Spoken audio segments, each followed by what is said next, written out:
Hey, what's up, everybody? It's Wednesday, January 22nd. Today, it's Cory and myself, and we're going to get into some regulations, some European regulations. Before that, let's see this.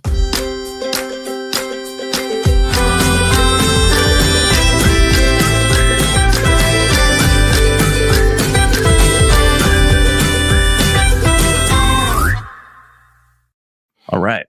I can't get over that. That intro is the best. I love it. Nice job, Evelio.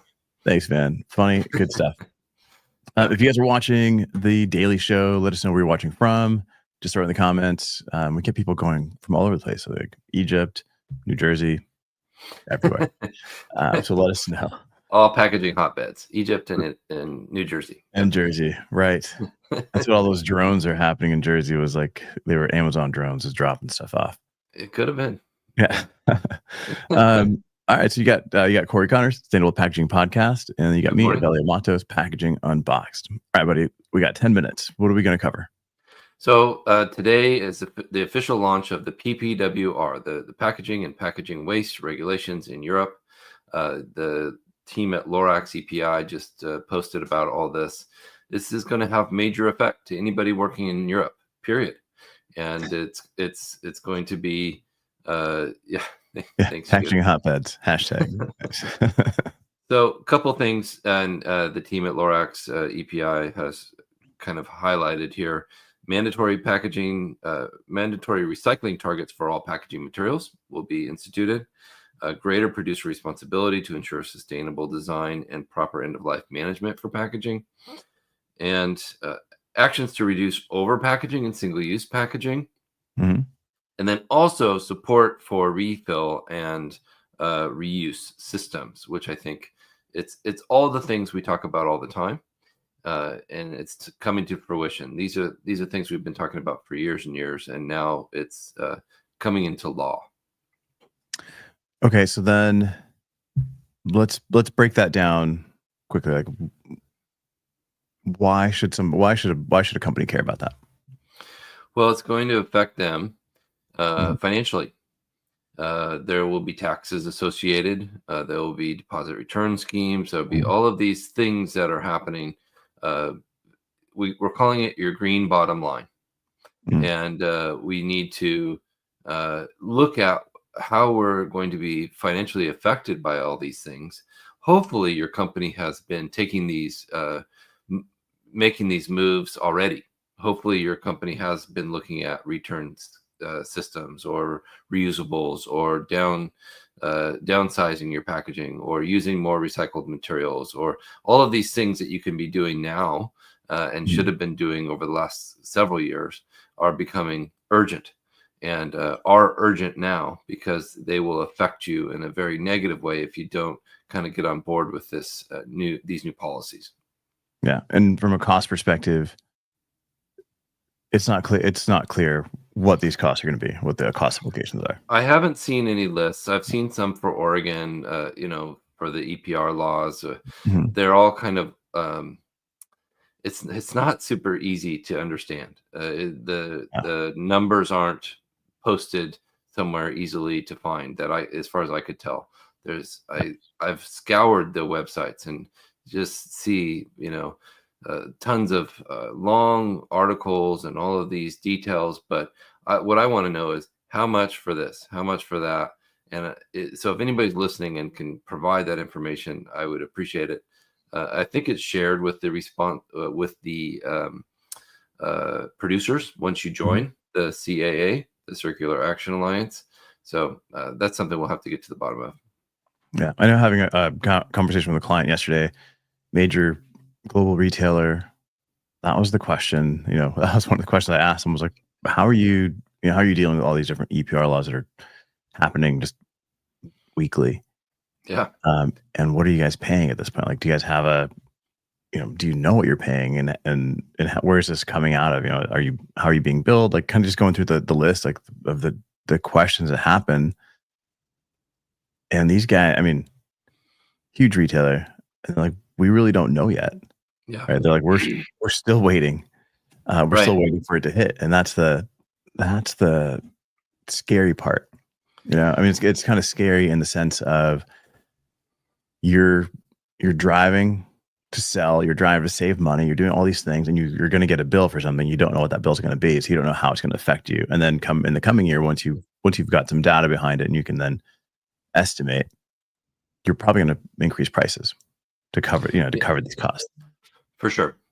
And there is a caveat to this. If you're a small company, like less than $5 million a year in Mhm. sales, this will be a very nominal fee, several $100s, I think, is what I've heard, somewhere $500 or $600 Mhm. for.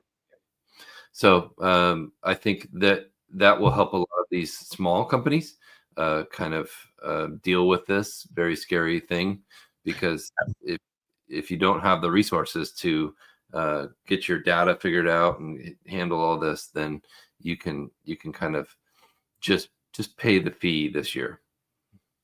Yeah, and it's and it's not that this is going to be a huge bill, but it's just another bill, right, on top of Yeah, everything else that's coming down the line, whether it's like anti-dumping or um, tariffs. Like all these different things are hitting at different states and make it a little bit different. But you can definitely check out a little bit more from Lorax yeah, at loraxcompliance.com. yeah, Chris. That's the website I would check out, loraxcompliance.com, or Circular Action Alliance, the CAA, for North America, specifically US. They seem to be the PRO, the Producer Responsibility Organization, that has signed up for and been elected for all the states. Yeah. So far. Yeah. And that's circularactionalliance.org.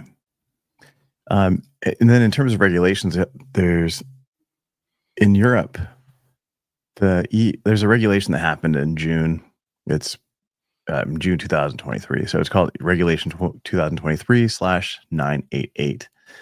And they've made some updates to it. And this ties into GPSR, which your packaging is going to have to clearly display the name and the contact information of the manufacturer of all non-food products sold into the EU. This was specific to Germany, but every country within the EU is going to have their own version of this. Yeah. It also requires that all the information is printed on your packaging in the language of the country, which just complicates things more. Right now, if you're in France, you've got the Triman logo, which is like the little guy with the three arrows, and then there's like a round cornered rectangle that tells you how to break apart the packaging and which pieces are recyclable and which bin they go into. And it has like an FR at the top for France. Spain has the exact same Triman logo, except instead of having the FR for France, it has SP for Spain. So you'll see two of the identical Triman logos, minus the guy with the three circles on the Spain version. But the only difference is it says SP. Right. And Portugal has its own version, which is like another rectangle. It's like all of a sudden you've got all of these icons on packaging and instructions and It all is this while insane. making your packaging smaller to Yeah. accommodate EPR laws. So it's going to be some kind of a magic trick on how we get all this information on the packaging. And if you don't have these icons on there, there are fines per unit sold into that country. Right. So you're gonna have to balance. Is it gonna be cheaper to go bigger, Yeah. or is it cheaper to go smaller and pay the fines for one versus the other? They're not built, it's like these regulators don't speak to each other. No, they don't. Yeah. And that's the problem. And what if a company's bought packaging for the year already, Yeah. and then the law changes? That's not very sustainable to throw all that away or recycle it all. It's I agree, Hugh. It's a hot mess. Yeah. It's not going to go well, as far as I can tell. Yeah. I mean, if we're all headed in one direction, we're kind of working our way there in like 10 million different routes. Yeah. I think it would be such a simple thing to say, okay, this is the symbol for Europe. Put it on every package. Yeah. And this is the regulation for Europe. And these are the instructions. But that's coming from us in the US, which every city has its own set of regulations. True. So Very it's like, true. Well said. at least at least they're making progress and simplifying. They're kind of all rowing in the same direction. Yeah. We've lost our keys. We haven't even gotten started. So I don't know. That's 10 minutes, guys. Thank you. Any questions on GPSR or EPR? Let us know. Last question from Hugh. Those disposal costs will have to be passed along. All costs are passed on to the consumer. And I know, just speaking with a couple of brands in the last couple of days, they're all waiting to see what happens here with the new administration. Like, we can't make any changes because things are happening so fast. We've got to wait. So definitely a crazy place to be. We'll see you guys. See ya.